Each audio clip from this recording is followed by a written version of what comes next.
All right, everyone. Thank you so much for joining us on episode 2 of the Courtside Central podcast. That is correct. We finally have a name. Congrats to us. We're not no longer no namers, I guess. So Courtside Central, uh, it's just an NBA talk, group of guys, group of friends who love basketball and talk about it on the daily. So yeah, I'm pretty excited. Um, Before we get started here, just some house cleaning. We do have our name there. You see it on the stream if you're watching on Twitch. And big shout out to Jay Stone, who kind of did this overlay here, and he spent some time on it. So thanks to Jay Stone, and big thanks to Kageno Suma, Shadow Dragon, anyone who has given feedback on helping with the name or overlays, anything. Thank you so much. We really appreciate it. My name's J Rob. I am the host this evening, and I have my fellow podcasters here. So I'm going to go ahead and let them introduce themselves. But before I do that, I just want to let y'all know that y'all are some of my favorite podcasters, guys. But I don't think y'all have what it takes to get to that next level. So let's go ahead and introduce you to Nam. What's up, Nam? Say hello. How's it going, guys? I am your power forward, number 17, the underboss, Nam Tran. I'm here to clean up. They call me the cleaner too as well. I'm going to rebound every single stat that they say and give you guys the correct one, especially over Nick Levin. Ooh, that's a task. All right. I didn't know we called you that, but okay, cool. All right. Well, speaking of Nick Lovin, go ahead and take it away, man. Hey guys, I don't know really much to say now. Thanks, Nam, for that. But he's actually right. He is going to be cleaning up my messes, and I hope to entertain everyone. And I hope you enjoy watching us tonight. All right. Let's move on over to Sandrock. What's up, guy? What's up, Jerome here. I don't even start. I'm just on the bench collecting a check, praying that the starter doesn't get hurt. Lazy. I said, don't feel too bad. You know, once Jay Stone sprains the ankle, he'll sit down. I got 5 kids to feed. 5 All kids. right. Nice. Love it. And last but not least, Jay Stone. What's up? Not much, man. You know, just messing around, trying to get this a little bit more dialed in. But yeah, I think it turned out real well so far. I got some stuff I'll show you guys after and see what you guys think. Sounds good. All right. I'm excited. Just from week 1 to week 2, like seeing this, like awesome job, Stone. Thank you, man. Yes, Thank you. most definitely. Yeah.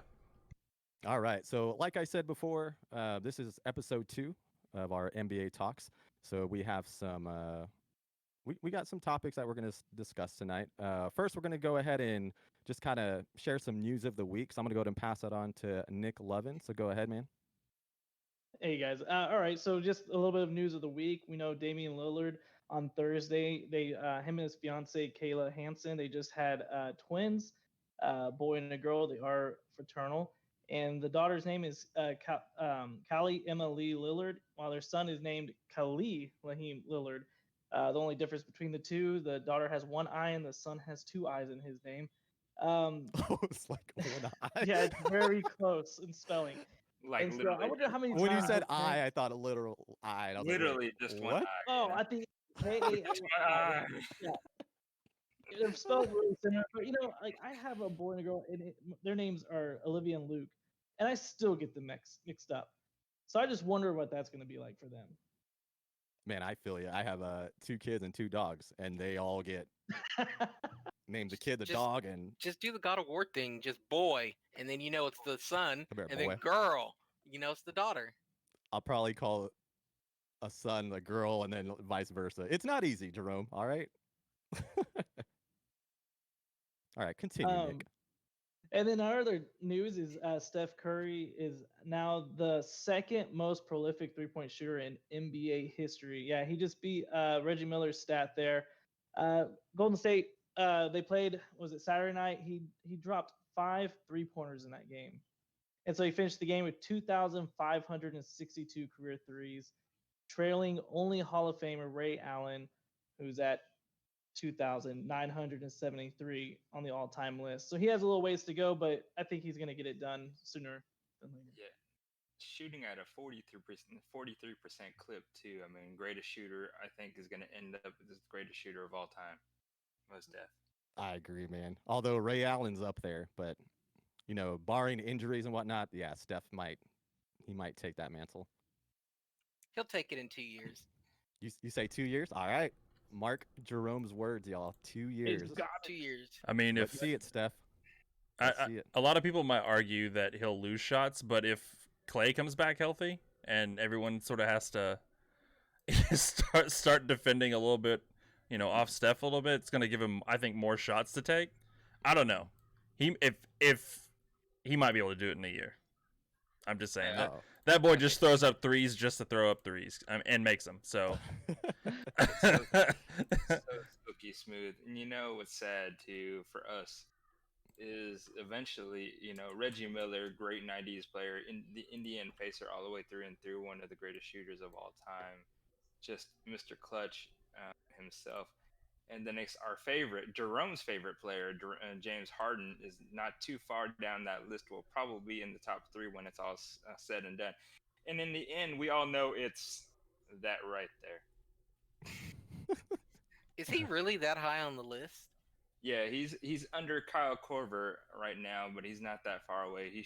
He'll catch up if he's playing about another 5 years. I'll probably see him. He'll All probably right. be third on that list. so check this out. This is just a random thing I saw today, and it's funny that we're talking about Steph.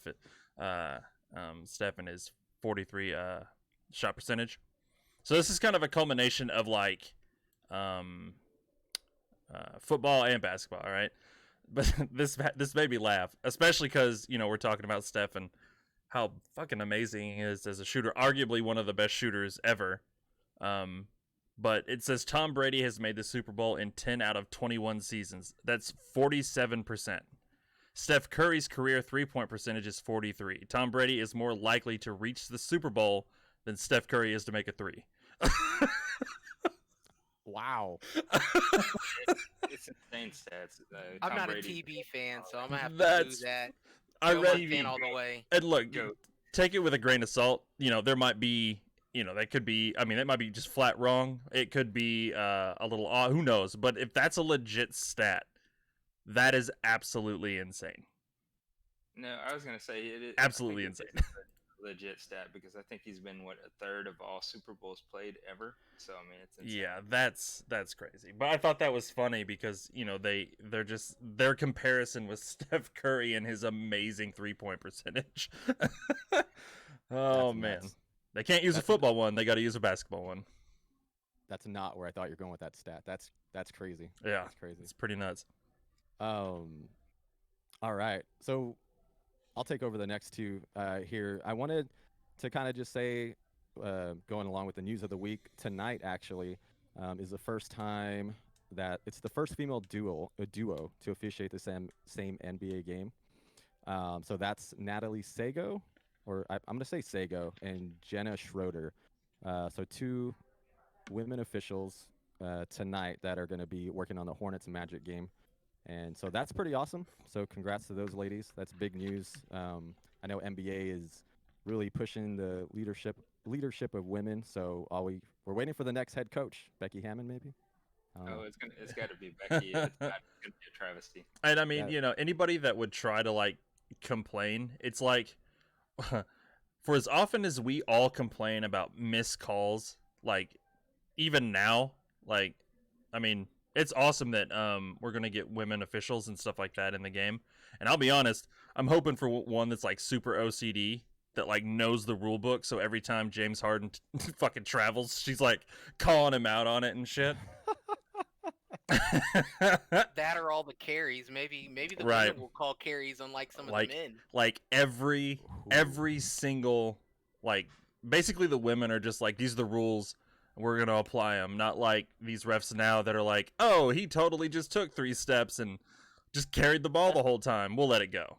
It's LeBron James, we'll let it go. I think they want to shorten the game, not like Extended. Yeah, that's good. You want to shorten the game? Good call.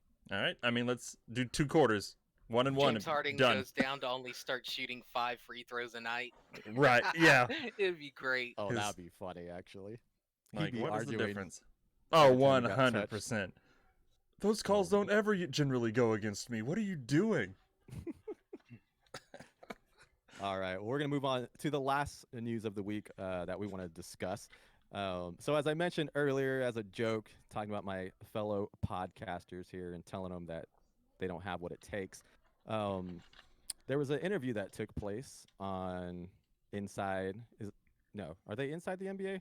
Yeah, it was a post game Inside. go inside of the NBA. Yeah, yeah. So that's like with the crew, right? You got Kenny Smith, EJ, Charles Barkley, and Shaquille O'Neal. Well, Shaq got the mic, and they were interviewing Donovan Mitchell after a game, and Shaq just says on the mic right there on the interview, he's like, "Hey man, you're one of my favorite players, but you don't have what it takes to get to that next level." And like it kind of threw Donovan Mitchell off guard. I feel like because he's like, "All right," like he didn't know what to say. He just said like, "All right," and so I thought that was I thought it was a little awkward. I don't know if that was the time to say that, and I know we're gonna get into a little discussion here. No, he needed to say it. So I'm just saying that the timing of it kind of felt weird. Like in that moment, it just felt awkward. Like it felt cringeworthy when I was watching it. So I kind of want to get all of you guys' take on that, and anyone can take the floor. Go for it. I think it's a difference between the old school and the new school. I mean, you watch the Michael Jordan tapes and you see how he talked to all the people that he played with, and I just think that's just how those players back then communicated to players to try to motivate them to bring their game up. But I don't think it was too constructive because looking at it, I mean, I listened to it and it was kind of like I don't know why Shaq even said it or why he said it that way, but he did it anyways. And but I just think it's really just the difference between generations. I was gonna say, like, I was fine with the way Shaq said it, and I was actually fine with the situation in general because I think there in some senses needs to be a little bit more fire in some of the players, because a little bit more fire and a little bit more emotion in some of the players. Because I mean, if someone just told you that you didn't have what it takes to get to the next level, I mean, your reaction should be like, "So I got something for you." Like like if you ever said that to Jordan, Jordan would laugh at you and tell you not to speak to Black Jesus like that again. Throw like 50 points on you and then kind of move on. Like it may he sees that he sees that Mitchell's got another gear and that there's got to be a little bit more fire and passion out of him because he's a good player. But I mean, we all kind of agree there's a lot of players in the league right now that we kind of look at and we go, you got another gear, but you're really not getting there. Somebody's got to do something to push you. So Yeah, I think for a lot, I kind of agree where it seemed awkward, especially because it came after a win. And not only a win, but a win that he put up like 36 points or whatever it was. So yeah, I could see how like when you're watching it and Shaq makes that comment that, you'd be like, that seems kind of out of place. But I kind of agree with the overall attitude of, it it may have been awkward. It may not have been the best time to say it, but Shaq felt it needed to be said, and I mean, for all we know, that's just that's just Shaq trying to get one of his favorite players to step up even more. I think Shaq meant it. I don't think that he was just saying it to get a rise out of Donovan or anything like that. I think he meant it. I just think that it was more of the, I'm gonna say it, and he kind of alluded to it too when he asked Donovan, what do you think about that? And Donovan was just, I mean, I think you were right, Robles. He was just kind of like, all right, I guess. Like, but then he followed it up by saying, I've been told that my entire career. I've always been told that I'm not good enough. So I'm just gonna keep doing what I do and get better. And Shaq literally said, "That's what I wanted to hear. Like that's the answer I wanted." So ideally, it's like, okay, well now one of the greats what they actually think about your game. What are you gonna do to, you say you're gonna step up? Well, I mean, let's see it. I Jerome? loved it, and greatness demands perfection. I mean, you say it was probably not the right time because they did just win a game, but one of the greatest coaches of all time in the NFL, Bill Belichick, he would go into games after they would win, critique Tom Brady and judge him and say, hey, you missed this receiver. You did this wrong. You did this wrong. Because he knew that you can always improve. Just because you win, there doesn't mean that there's no room for improvement. So I love the fact that he said it. Donovan knew going into the interview that he heard what Shaq said because they all have posses in the NBA. So see, he heard about it. So Shaq goes in there. He's sitting on that like that meme where the guy's sitting at the podium and he's like, "Change my mind." That's Shaq sitting there looking at Donovan. He's like, "I don't think you're that great. Change my mind." And Donovan's just like, "Okay, like I don't know what to say." But yeah, change his mind. I mean, I don't like a lot of the celebrities that get a lot of, well, at least some of the players that get a lot of hype, but they don't deliver championships. Like we have Harden or we have Carmelo Anthony. Like those guys didn't produce chips, but everybody says how great they are. Well, where are the rings? Yeah, Yeah. I think a lot of greatness is defined by championships, but there were a lot of great players that never won, and there's a lot of great players now that probably won't win one. So Yeah. I guess for Donovan, it really comes down to which player do you want to be. Do you want to be a great without any titles, or do you want to be a great with them? I was gonna say, I don't know about you guys. I feel like there's a lack of a killer instinct out there in the NBA right now, currently. Because I mean, let's be honest with ourselves. Anthony Davis, as good as he is, should be able to dominate the down low in every game that he plays. And I think he's been held to under 20 points in the last like 3 or 4 games, which is like crazy for a dude with his ability and his skills. So I mean, Well, I think some fire would be helpful for those guys. Go ahead. Sorry. yeah, and I agree. Just to go ahead and close it out here, like I agree. Maybe they do need that fire. Jerome brought up the Belichick. That's a little bit different in my opinion because Belichick's a coach. He's trying to get under those guys, and then he'll have a conversation with those guys afterwards. Maybe they'll come to him as a player and be like, "Hey, coach, why did you do that?" Well, because of this.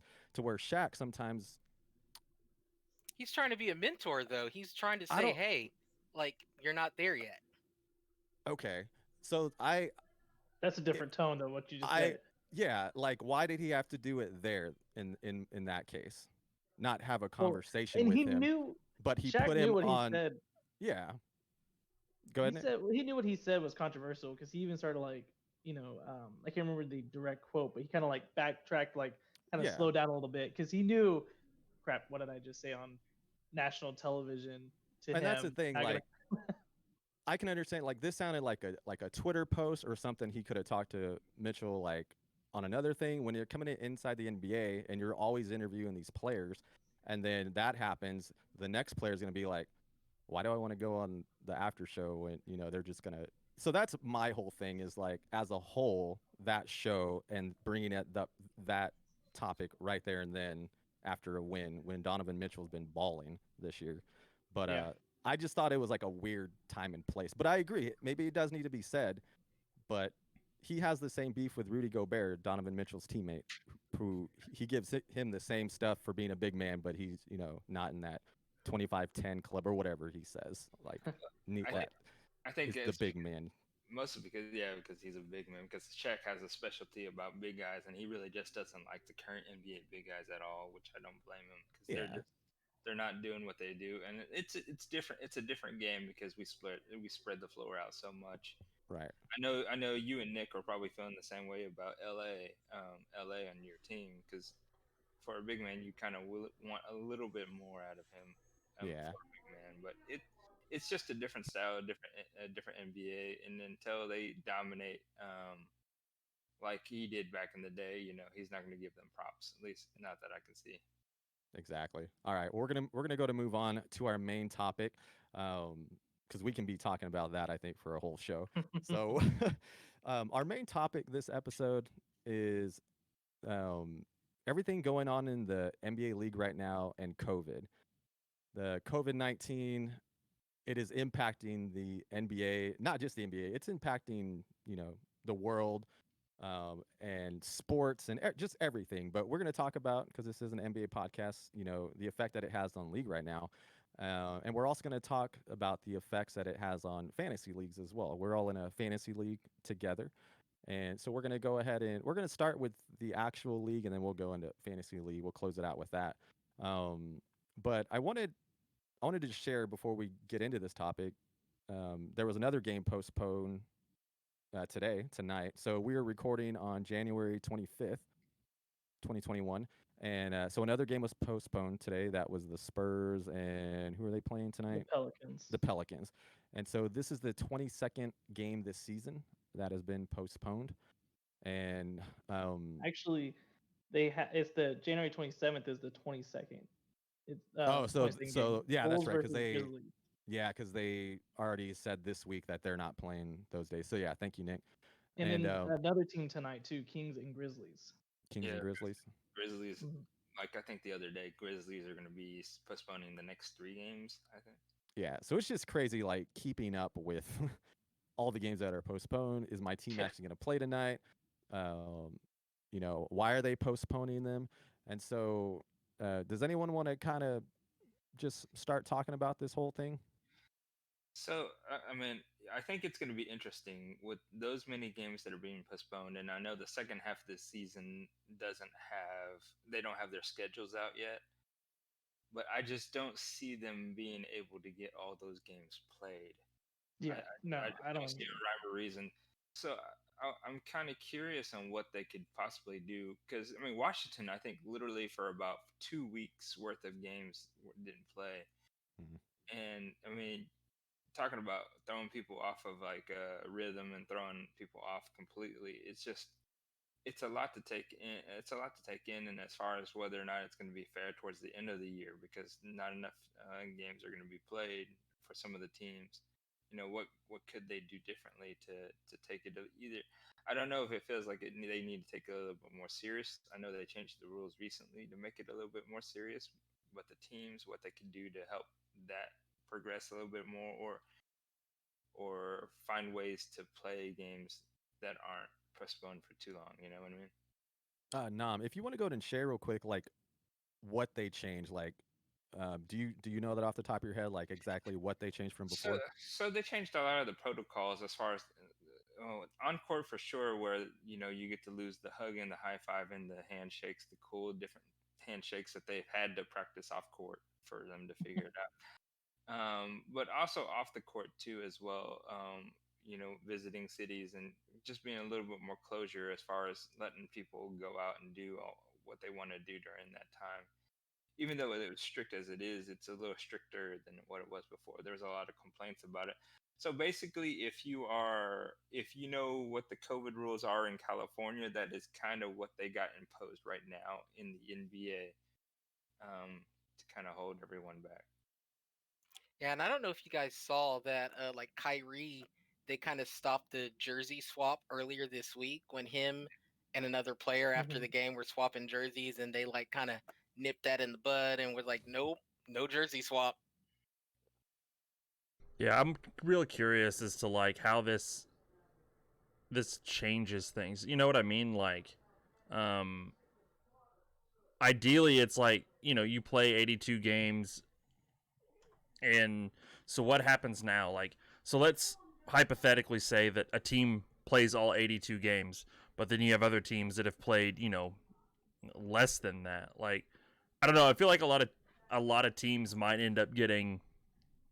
It'll feel like a jip if that makes sense. Like you're putting in the work, you're putting in all 82 games, and again, it's not anyone's fault necessarily, but it just feels like if I'm putting in 82 games, but there's other teams out there putting out less than that. I feel like I'm working harder for the same goal. I don't know. I don't know how. I would hope that it doesn't affect teams' motivations and stuff like that. Would hope that it doesn't affect players thinking, well, I mean, they've already missed like four. That one team's missed 4 games. Maybe I can chill out and just relax because we're gonna have to make it up somewhere. It's kind of like Nam said.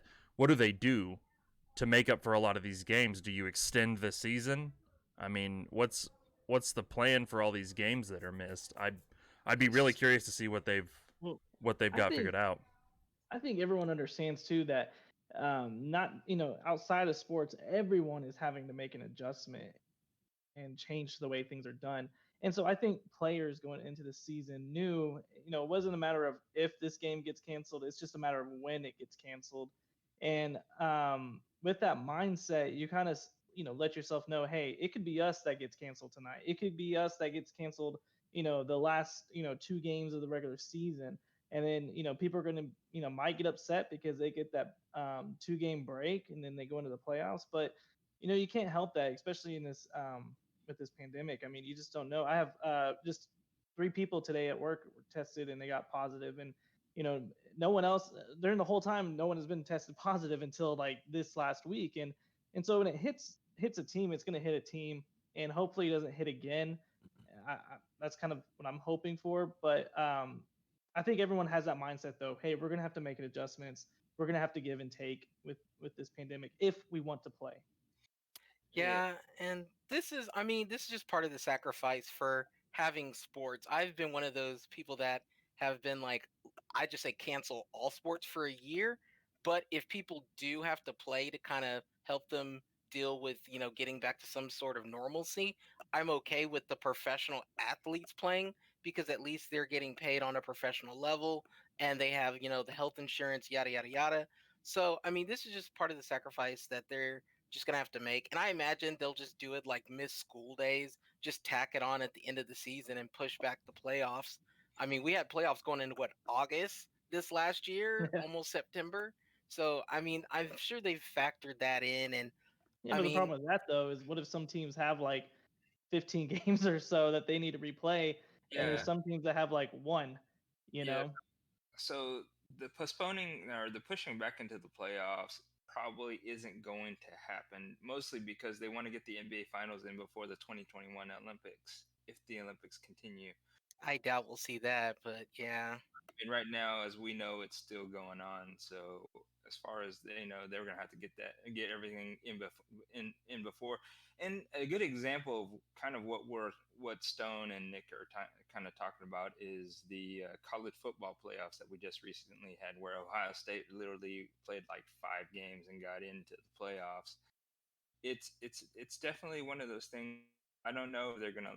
I mean, they still got to do the play-ins for the 8th seed, and they did reduce the games this year to 72. So we'll see where we go with that. But I bet you the play-ins, they'll probably take that in consideration and do the play-ins a little bit differently. Yeah. And but one of the things that I wonder why it took so long. So like Washington signed 2 players to actually get themselves an active roster to be able to play.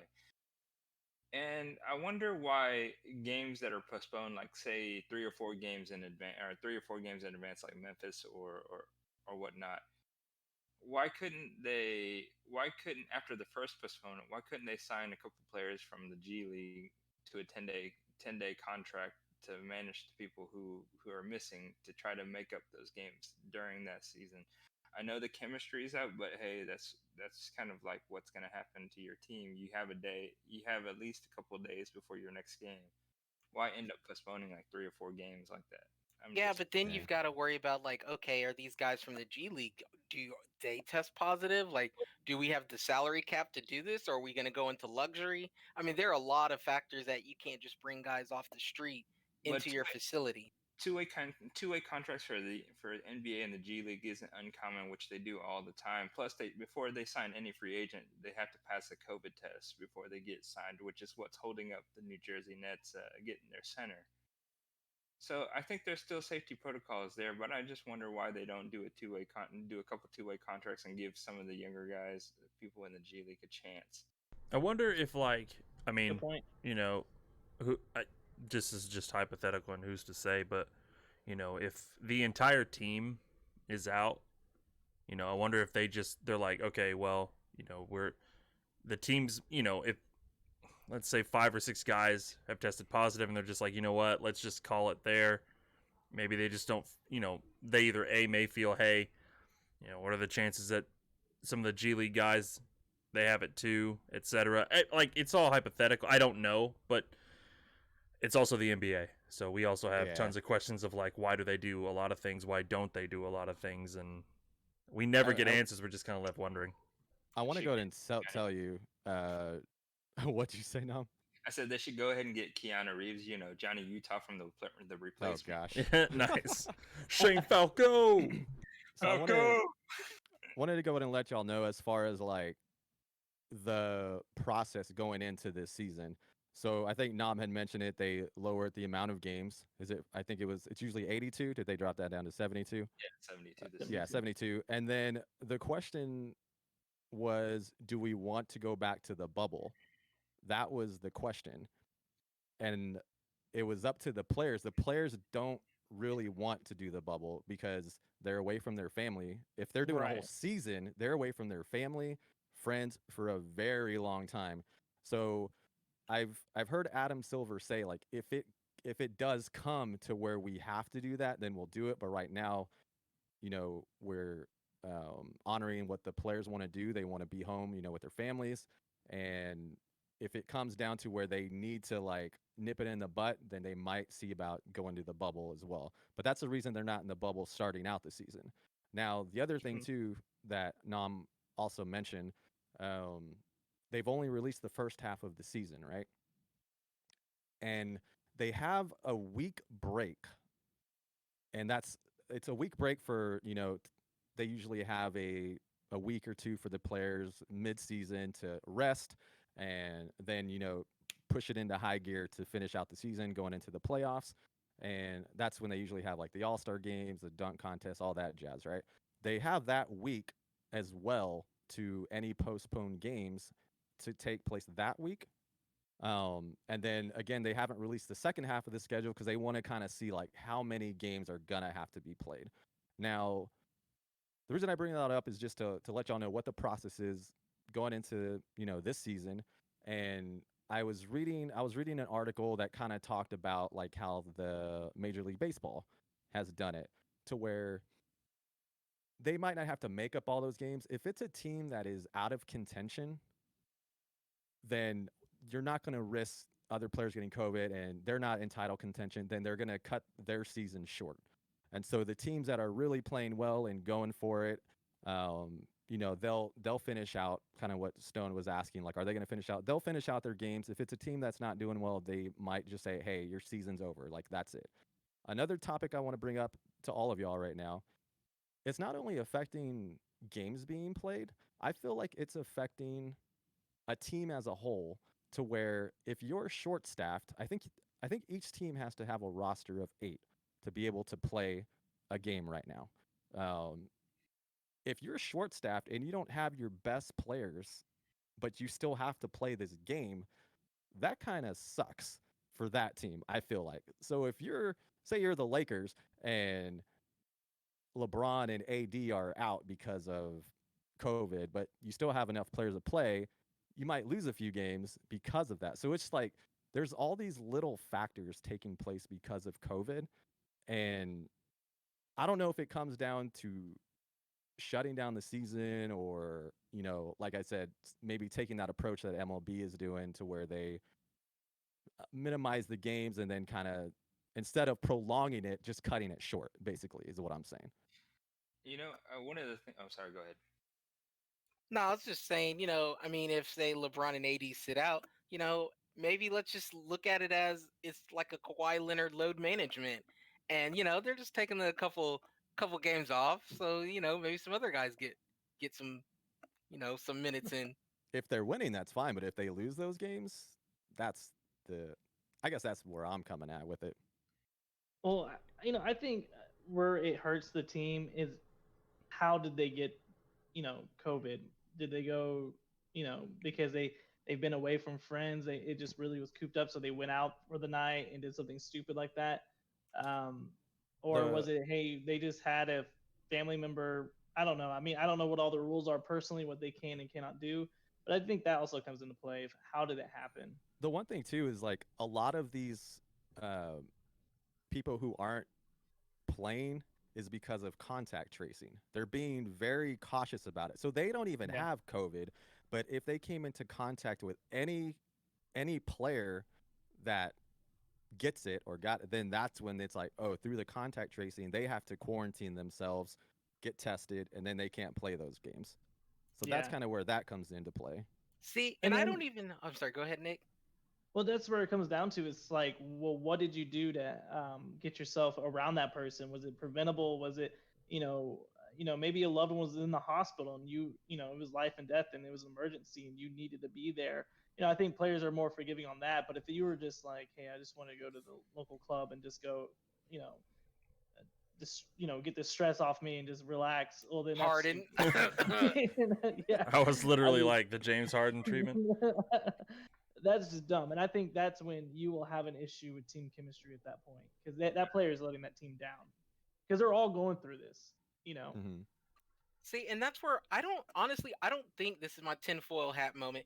I really don't think that they're playing these games to be competitive. I really think that they're doing the season to just kind of keep people's minds off of other things going on in the world. And they're just doing this, they're just going through it, but there's not like this urge like, yeah, we've got to win this chip this year. It's just like we're going to play, we're going to give people something to keep their eyes on, get their attention off maybe some of the other drama out in the world, and we're going to do some games. And if people, we have to cancel a few games, that's okay because overall, we've got a product and we're helping people get back to some form of being normal. One thing on that, or actually, Nam, I'll let you talk, and then I kind of want to say something. Go for it. Oh, okay. I was gonna say, there's I get the entertainment purpose there, but I mean, I think these guys are in the top 1 or 2% in the world and playing basketball for a reason, and they're gonna have to. I think. I mean, don't tell Kawhi Leonard and the Clippers that they're just playing for fun, because I'm gonna tell you what. After last year, they got a chip on their shoulder, and especially after Donovan Mitchell just got put out like he did just like not too long ago. I don't imagine Donovan. If Donovan Mitchell goes all Dame time here in the next like 10 games where he puts like 60 points a game. I think these guys really do want to win a championship. I think for themselves too as well. This is an escape as well. I agree with Nick because I mean I'm gonna be honest with you. If somebody Rudy Gobert me, with the whole COVID, Yeah. I would be so pissed off. But another thing that Robles and I forgot to mention too is the way they set up the travel this year, Hmm. doing back-to-back games in the same arena, or to reduce the travel and the COVID spread. Because I think after today, there's like or they've done it like 6 or 7 times where they literally played back-to-back games against the same team, kind of like what Robles said in Major League Baseball as well. So I think they're doing a good job of trying to reduce what they can. But I mean, but yeah, I do agree. With the whole, if I got Rudy Gobert, the team cohesion there is just gonna dwindle and go away, and Yeah. it's Yeah. interesting to see. And 72 games. I don't see an asterisk on the championship for this year at all. It's just the way we're gonna be. I mean, what are you gonna say when Tom Brady wins a chip too as well? You can't say anything about that. Just because of the whole COVID, everyone's gonna have to make do. I think I'm definitely going to say something about TB.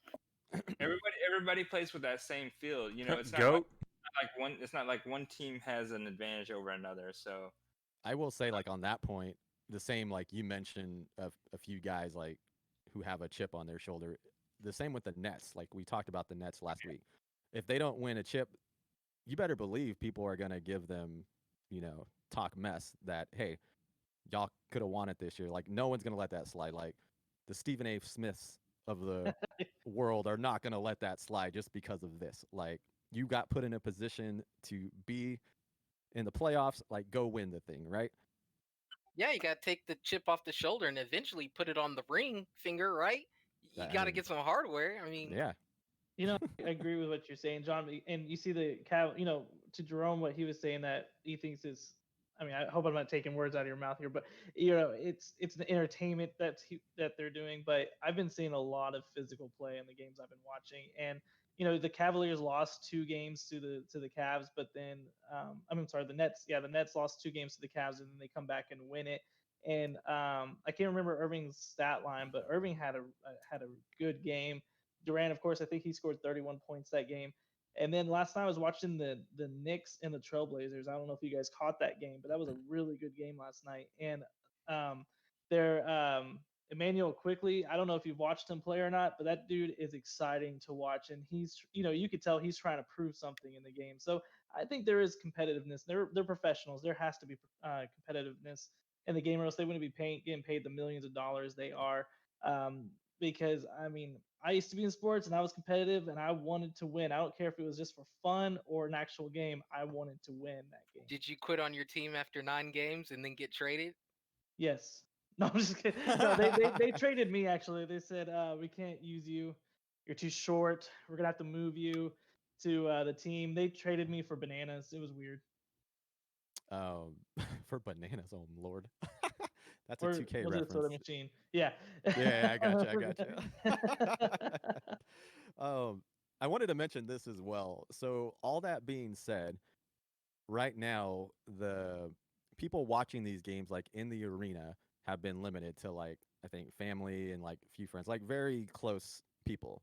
So now they're actually saying all we said with the problem that COVID is that everyone's facing.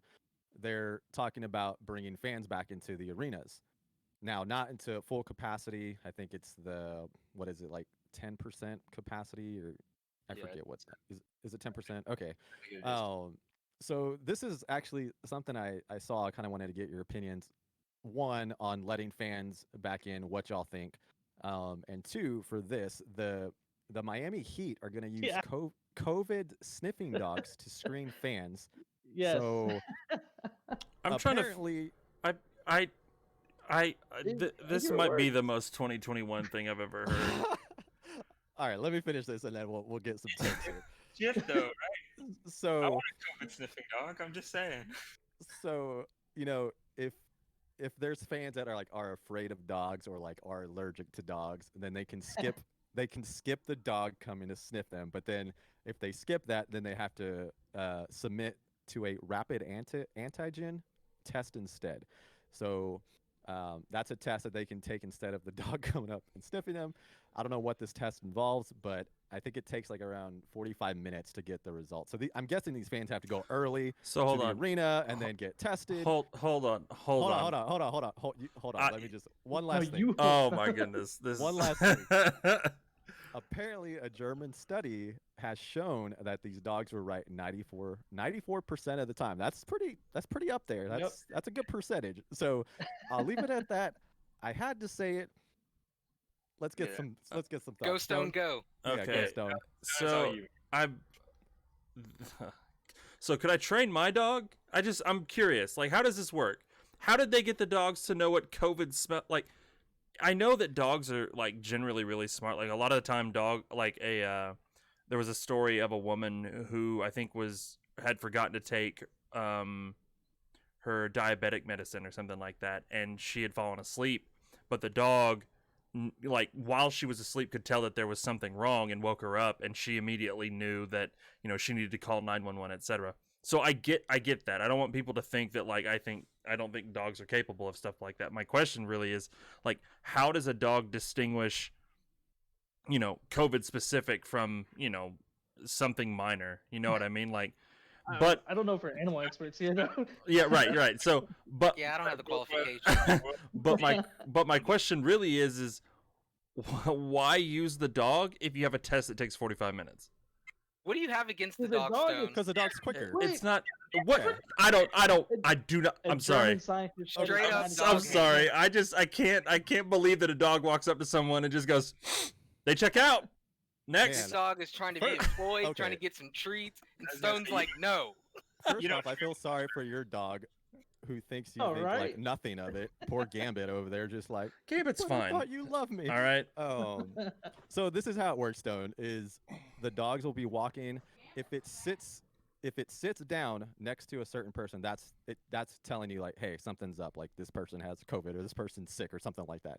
So that's a lot quicker than I'm gonna have to taking like a test. look So, into this because my thing is like like how do they know specifically that it's COVID? Like what if the person, and honestly, like what if the person is just like is just like super depressed or something, and the dog can sense something is wrong, so they sit down next to him. They don't have COVID, they're not sick, but the dog can tell that there's something wrong. Like, you're just gonna tell this person who's already like having a shit week that they can't watch a game now? I don't know, Stone's man. gonna be the guy that comes in there with cheeseburgers. I mean, if I was like lined up one of the few fans actually able to go to that game, I would be in a pretty good mood. And then, like to Stone's point though, if the dog sat down, I don't think they're just gonna let the dog say, "Oh, you got COVID, you got to leave." I think they're gonna do the test, bring them. So then why the and dog? actually do just so they Because can do like, you're- "Hey, this you're is going quick. quicker. Okay, you're good. You're good. You're good. You're good." Do, Now, but oh, you said this person, You go could back also to the do back. You've got to get tested. Why are you going to do that? Each person, the first person starts, go take this test. Next person, go Right. take this but test. didn't you say Next that person, people go show take up this. to the Like, that's- games like super No, early though? I'm saying they're gonna have to if they want to take that test. I got I'm you. not, Okay. I don't know if that's okay. protocol. I thought you had said that people were having to show up early in order to No, do so. I'm just- Okay. I'm okay, thinking gotcha. if they know it's gonna take 45 minutes and you know you're allergic to dogs and you Yeah. have to take this test, Right. you better show up early. Yeah, you're gonna show up early because you want to be at courtside as soon as you can. You know, Exactly. Right. before tip off. I mean, there's got to be. There's got to be an accuracy there. I mean, like you guys said, there's an accuracy there that you can't. That is really good. So I mean, whether the dog sits down or not, I don't think the dog is going to sit down just because it's going to sit down. And I'm sure they have multiple trained dogs to rotate through all the way through. So I mean, Oh yeah, it's not like one dog. yeah. I was gonna, Oh, right. Yeah, for sure. if that's the option, then you live with it as a fan. I mean, I take it. Yeah, I Be able to get into a game and actually watch a game. yeah. I mean, like like I would never like go to a game and be like, you know what, this dog thing is stupid. Like, I mean, look, if it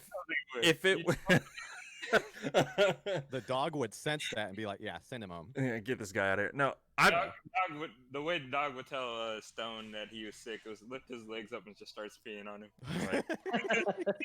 definitely sick now. He's not sick. I just don't like him. Yeah, but I'm really curious as to how like they train the dogs to do that, because that's actually kind of interesting that if they're able to train a dog to know something like that, because that's It's the pretty same like pretty thing, impressive. like, it's the same thing for like dogs sniffing for drugs, dogs sniffing for bombs. Heart I'm sure attacks it's even. that same. Yeah. Yeah, heart attacks, seizures, stuff like that. It's just it's incredible what they can do. Right. All right, we're going kind of Beat long. Jelly off of the dog's skills. It's got skills. Yeah, no, I agree. I'm with you, Jerome. Dog And- hater over here, Stone. I You know. But to answer got your question, questions. Robles, I am not. I think you all may be okay with the fans being there. To answer your question, I am not a fan. I say keep them out of the arenas. Like, I'm actually with you, Jerome. yeah, limit the amount of people being exposed to the players. So I was gonna say, I think the fans would just be more detrimental to themselves, like to the other fans. I don't know that they're necessarily going to have that much access to the players, because I highly doubt they're going to put someone like Spike Lee's seat or something right next to the players. No, but they're still in the same confined space, breathing, touching things. You know, it's all about limiting who is around you in the same environment. I mean, unless somebody decides to go all Rasheed Wallace and go into like the stands and start beating up fans, I really Malice in the Palace. You throw a water bottle on me during COVID season, we're fighting. I'm just saying.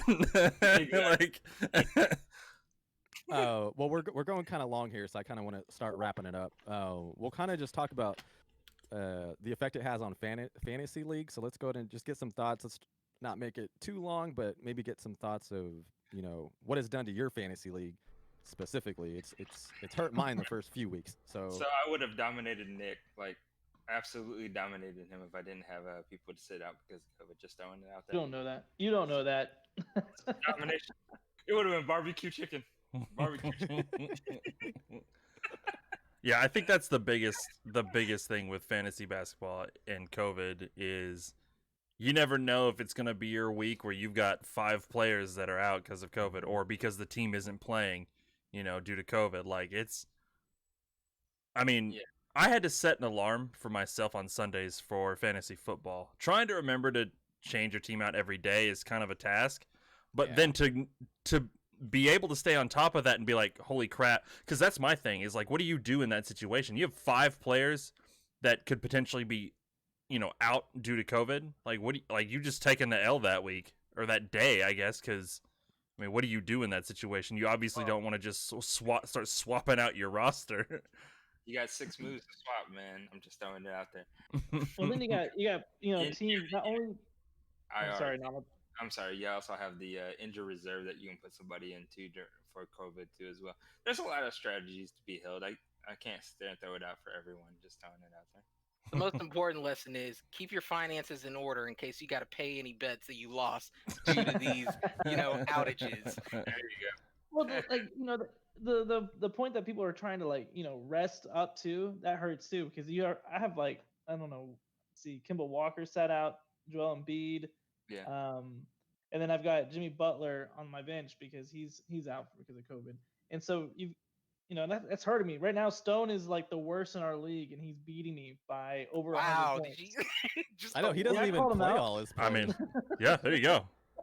This is Man. pretty much proving my point. Like, COVID, it hits your roster in such a way that it's just like, all right. But you don't think it was maybe your draft selection that caused some of this?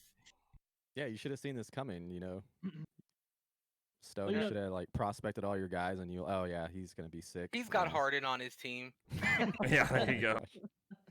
This is why I didn't do fantasy football though, and is because I knew with COVID everything was just gonna be crazy. And the only reason Yeah. I did this league is just because it's just us, and it's just a fun, just for fun, and we always like to just dig at each other. But Yeah. that's the reason why I didn't do football this year either, is because of the COVID. I just didn't want to have to deal with the mess of players. What are they gonna do? Luckily in football, they might miss one game or 2 games depending on the scheduling.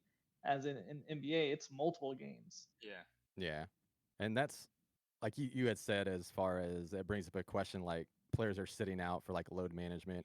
I want to have a discussion, one podcast talking about load management, but also playing back-to-back games. Like I feel like the back-to-back games need to just go. If people aren't going to play, they're going to skip one game. Like just don't have Yeah. back-to-backs. Like either shorten the season or do something because of that. But yeah, I just wanted to kind of get y'all's thoughts on fantasy. So if you're in a fantasy league and you are on that struggle bus as well, don't worry, you're not alone. We feel it too. Players dropping left and right from like hour to hour. I feel like it's like, is this going to play? Should I play him? Or especially when you have that list where everyone's playing that day, that's where it's like, okay, which one's going to get, which one's not playing? That's where it comes into into play. So yeah, thanks on that, guys. Like I said, we're going along. So I did want to close the show with this.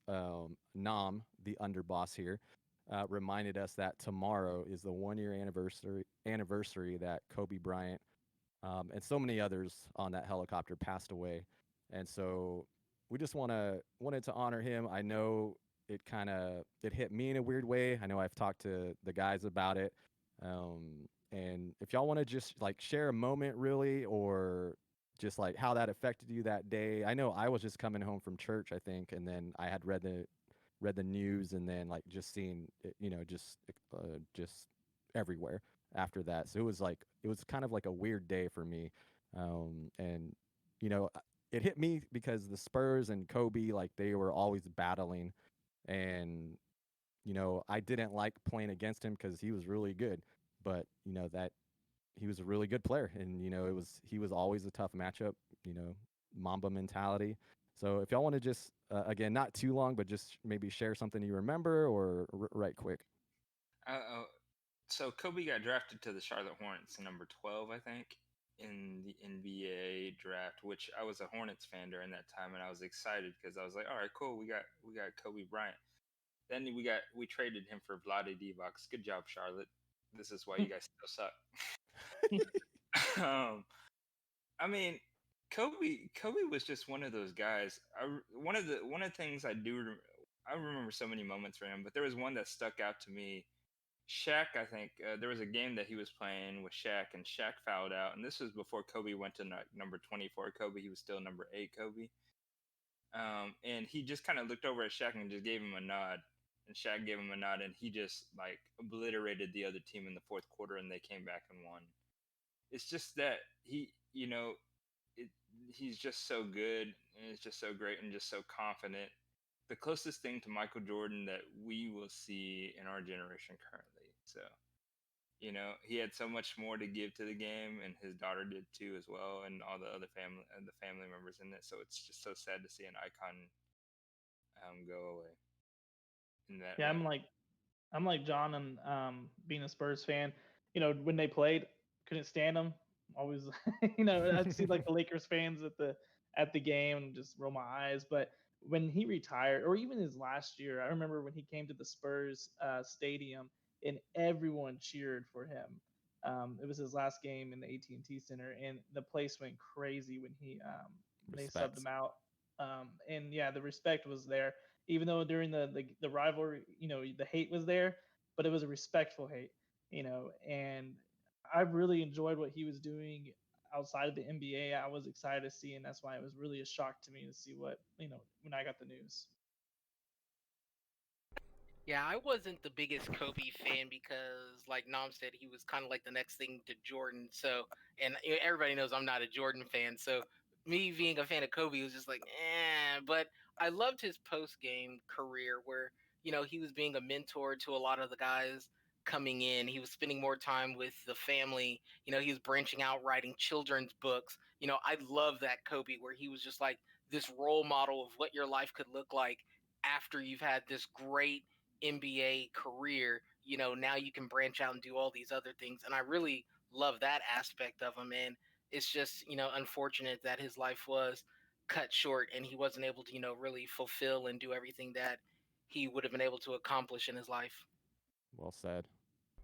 Yeah, I mean, there really isn't, too much to say about like that day. I think for me, I just happened to see someone post about it, and in the day and age of like random hoaxes and stuff, you're just kind of like, I'll wait till we get something a little more official before we just start. And then it was like, you know, it was like as soon as I read that one, and then like 5 minutes later, it's just like all coming out, and you're just kind of like, you gotta be like, for me, it was one of those, just like, you gotta be kidding me, like this isn't that, like that doesn't even make sense. But I mean, if there is one thing I think I can respect more than anything about Kobe is just, and Robles said it, like that Mamba mentality that just, I don't care what you think, what you say, what you tell, what you tell me, like I'm gonna do it my way and I'm gonna get better every single time.